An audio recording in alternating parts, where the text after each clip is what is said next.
Hello everyone, welcome to our channel target WP. শুরু করছি আরও একটি ম্যাথের সেট। আজকে থাকছে লাভ ক্ষতির চ্যাপ্টারের পার্ট 2। আগে আমি আরও একটি পার্ট 1 ভিডিও আপলোড করেছি, তোমরা চাইলে চেক করতে পারো। এখানে শর্টকাট ট্রিক্সের মাধ্যমে অঙ্কগুলিকে দেখানো হবে, সুতরাং শেষ অবধি দেখতে থাকো। আজকে থাকছে লাভ ক্ষতি থেকে কয়েকটি গুরুত্বপূর্ণ ট্রিক্স। আমি আগের একটি পার্ট 1 ভিডিও করেছিলাম লাভ ক্ষতি চ্যাপ্টার থেকেই, সেখানে আমি কয়েকটি প্রসেস দেখিয়েছি, বিভিন্ন প্রসেস, এবং আমি এক একটা প্রসেসের দুটো করে ম্যাথ দেখাবো যাতে তোমরা আরও ভালোভাবে ব্যাপারটা বুঝতে পারো এবং তোমাদের কনসেপ্ট ক্লিয়ার হয়। আজকে সেটের ফার্স্ট কোয়েশ্চেন, একটি শাড়ি বিক্রয় করে 5% ক্ষতি হয়, শাড়িটি আরও 30 টাকা বেশি মূল্যে বিক্রয় করলে 10% লাভ হতো, শাড়িটির ক্রয় মূল্য কত?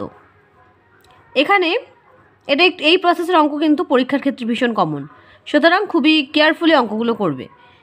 কি বলেছে? 5% ক্ষতি হয়, শাড়িটি আরও 30 টাকা বেশি মূল্যে বিক্রয় করলে 10% লাভ হতো। এখানে কিন্তু এক্স্যাক্টলি ক্রয় মূল্য বা বিক্রয় মূল্য কোনোটাই দিয়ে দেয়নি, শুধুমাত্র বলে দিয়েছে বিক্রয় করে 5% ক্ষতি হয়, আরও কত টাকায় বিক্রয় করলে 10% লাভ হতো, 30 টাকা বেশি মূল্যে। তো আমাদের এখানে বলেছে 30 টাকা বেশি মূল্যে। আমরা এখানে 30 লিখব, ইন্টু 100 করব। আর এই যে বলেছে যে 5% ক্ষতি হয় আর 10% লাভ হতো, মানে আলটিমেটলি যদি 10% লাভ করতে হয় তাহলে কিন্তু ওই 5% ক্ষতিটা পূরণ করে তারপরে 10% লাভ করতে হবে, অর্থাৎ এই 10 + 5 হয়ে যাবে, 10 + 5 হয়ে যাবে, তাহলে কত হয়ে যাবে? 15। এবার এভাবে যদি তোমরা বুঝতে না পারো, সেক্ষেত্রে যখন এরকম ক্ষতি এবং লাভ দুটো ইউনিট থাকবে আলাদা আলাদা, সেক্ষেত্রে আমরা প্লাস করব, কিন্তু যদি দুবার ক্ষতি বা দুবার লাভ থাকতো সেক্ষেত্রে আমরা মাইনাস করতাম। তো এখানে আমরা কাটাকুটি করে নিই, 15 দিয়ে 15 দুগুণে 30, 200 টাকা। খুব সহজেই ক্রয় মূল্য আমাদের বেরিয়ে গেল, শাড়িটির ক্রয় মূল্য হবে 200 টাকা। এই টাইপসের অঙ্ক আরও একটি দেবো যাতে তোমরা আরও ভালোভাবে বুঝতে পারো। এই সেটের সেকেন্ড কোয়েশ্চেন কি বলেছে দেখে নাও। একটি দ্রব্য বিক্রয় করে 5% লাভ হয়, দ্রব্যটি আরও 60 টাকা বেশি মূল্যে বিক্রয় করলে 8% লাভ হতো, দ্রব্যটির ক্রয় মূল্য কত? এক্ষেত্রে বলেছে যে প্রথমে দ্রব্যটি বিক্রয় করলে 5% লাভ হয়, দ্রব্যটি যদি আরও 60 টাকা বেশি মূল্যে বিক্রয় করা হয় তবে আরও 8% বেশি লাভ হতো, 8% লাভ হতো। তো এক্ষেত্রে ঠিক আগের অঙ্কের মতো আমরা এখানে প্রথমেই যে বেশি মূল্য বলেছে, বেশি যে মূল্যটা 60 ইন্টু 100 করব, কিন্তু এখানে দুক্ষেত্রেই লাভ বলেছে, দুক্ষেত্রেই লাভ বললে এই লাভের যে পার্সেন্টেজ বলেছে সেই দুটো পার্সেন্টেজ মাইনাস করে দেবো। তাহলে 8% থেকে 5% মাইনাস করলে হয়ে যাচ্ছে 3, 3 দিয়ে কাটাকুটি করি, 3 × 20 = 60, 2000 টাকা। তার মানে দ্রব্যটির ক্রয় মূল্য হয়ে যাবে 2000 টাকা। চলে যাব নেক্সট অঙ্কে। নেক্সট নাম্বার 3, এটা এই সেটের দ্বিতীয় প্রসেস যেটা আমি দেখাচ্ছি। এক ব্যক্তি 15 টাকায় 12টি ডিম ক্রয় করে, 14 টাকায় যদি 10টি ডিম বিক্রয় করত তাহলে কত লাভ বা ক্ষতি হতো? এটা লজিক অনুযায়ী অনেক জটিলভাবে করা যায়, এক্ষেত্রে আমি একেবারে শর্ট প্রসেস দেখাবো। কি বলেছে? 15 টাকায় 12টি ডিম ক্রয় করত, 15 টাকায় 12টি ডিম ক্রয় করত, 14 টাকায় 10টি ডিম বিক্রয় করলে শতকরা লাভ বা ক্ষতির পরিমাণ কত?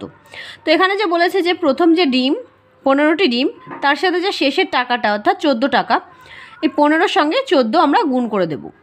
আমরা সবসময় মনে রাখবো যে এই প্রথমে 15 টাকা, সেটা কিন্তু আমরা প্রথম টাকার সঙ্গে প্রথম যে ডিমের পরিমাণটা সেটা কখনোই গুণ করব না, প্রথমে যে ডিমের সংখ্যা তার সাথে যে শেষে যে টাকাটা বলেছে সেই দুটো গুণ করব।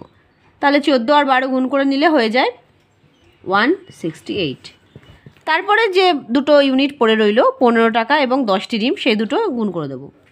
এখানে ইন্টু না মাইনাস হবে, তাহলে 10 15 আর 10 গুণ করলে 150 হয়। এবার এই যে ইউনিটটা 150 সেটাই নিচে লিখব, 150 ইন্টু 100। একটু জটিল লাগলেও তোমরা যদি একটু ভালোভাবে দেখো তাহলে বুঝতে পারবে। তো এখানে 168 থেকে 150 মাইনাস করলে হয়ে যায় 18, 18/150 ইন্টু 100 হয়ে যাবে। তাহলে এখানে যদি কাটি 5 দিয়ে, 3 5 15, 5 দুগুণে 10, 3 দিয়ে 3 6 18, 6 দুগুণে 12, 12%। তাহলে শতকরা লাভ বা ক্ষতির পরিমাণ কত? 12%। এবার আমরা কি করে বুঝবো লাভ বা ক্ষতি কোনটা হয়েছে? এক্ষেত্রে প্রথম অ্যামাউন্টটা যদি বড় থাকে তাহলে লাভ হবে, এবং এখানে যদি ছোট থাকতো তাহলে অ্যান্সারটা মাইনাসে হতো, তার মানে ক্ষতি। এখানে কোনো মাইনাসের ব্যাপার নেই, সেক্ষেত্রে 12% হয়ে যাবে লাভ। চলে যাব পরের অঙ্কে, একই প্রসেসের। এই একই প্রসেসের আরেকটি অঙ্ক নাম্বার 4। এক ব্যক্তি 15 টাকায় 5টি লেবু ক্রয় করে, 21 টাকায় 6টি লেবু বিক্রয় করলে লাভ বা ক্ষতির হার কত? 15 টাকায় 5টি লেবু ক্রয় করে বলেছে এবং 21 টাকায় 6টি বিক্রয় করে, লাভ বা ক্ষতির শতকরা হার কত? তাহলে এখানে আমাদের যে প্রথম লেবুর সংখ্যা তার সাথে দ্বিতীয় টাকাটা গুণ করে দেবো, অর্থাৎ 21 × 5 করলে হয়ে যাবে কত? 105। মাইনাস কত করব? আর যে দুটো অ্যামাউন্ট পড়ে রয়েছে 15 টাকা এবং 6টি লেবু, তাহলে 6 15 কত? 90। এই যে অ্যামাউন্টটা এটা এখানে লিখব ইন্টু 100। তাহলে 105 থেকে 90 মাইনাস করলে হয়ে যায় কত? 15/90 ইন্টু 100। 15 দিয়ে কাটলে 6 15 90, 2 দিয়ে 50/3। এই 50/3কে কিন্তু আমরা পূর্ণ সংখ্যায় নিয়ে গিয়ে 16 পূর্ণ 2/3 লিখতেই পারি। এবার লাভ বা ক্ষতি কী করে বুঝবো? প্রথম অ্যামাউন্ট বড় ছিল, মাইনাসের কোনো ব্যাপার নেই, সেক্ষেত্রে 16.2% লাভ হয়ে যাবে। নেক্সট, এই সেটের 3 নম্বর প্রসেস বা 3 নম্বর অঙ্ক, 3 নম্বর টেকনিকের অঙ্ক নাম্বার 5। 5টি দ্রব্যের ক্রয় মূল্য 4টি দ্রব্যের বিক্রয় মূল্যের সমান হলে লাভ বা ক্ষতির পরিমাণ কত? অর্থাৎ কি বলতে চাইছে, আমরা যেখানে 1 টাকায় 5টা দ্রব্য কিনতাম সেখানে 1 টাকায় 4টে বিক্রি করছি, তাহলে লাভ বা ক্ষতির পরিমাণ কত? অবভিয়াসলি লাভ হবে। 1 টাকায় 5টি কিনে 1 টাকায় যদি 4টে দিই একটা লাভ থাকে, তো সেটাই আমি অতি সহজে দেখিয়ে দেবো। তাহলে আমরা 5 - 4 করে দেবো, যেটা বললাম যে একটা লাভ থাকে, তাই এখানে লিখলাম এবং এই 4 নিচে করব। এই 4টা হলো বিক্রয় মূল্য, এখানে লাভ বা ক্ষতি বিক্রয় মূল্যের ওপর হচ্ছে, ইন্টু 100 করে দেবো। তাহলে 1/4 ইন্টু 100, তাহলে 4 দিয়ে কাটলে 4 25 100। 25% কি লাভ, কারণ প্রথম সংখ্যাটা বড় ছিল, মাইনাসে অ্যান্সার আসেনি, সেক্ষেত্রে 25% লাভ। এই প্রসেসেরই আরেকটি অঙ্ক দেখাবো, তাহলে তোমাদের কনসেপ্ট ক্লিয়ার হবে। Next math number 6। এই অঙ্কটি আগের অঙ্কটির মতোই। কি বলেছে? 7টি দ্রব্যের ক্রয় মূল্য 8টি দ্রব্যের বিক্রয় মূল্যের সমান হলে লাভ বা ক্ষতির শতকরা হার কত?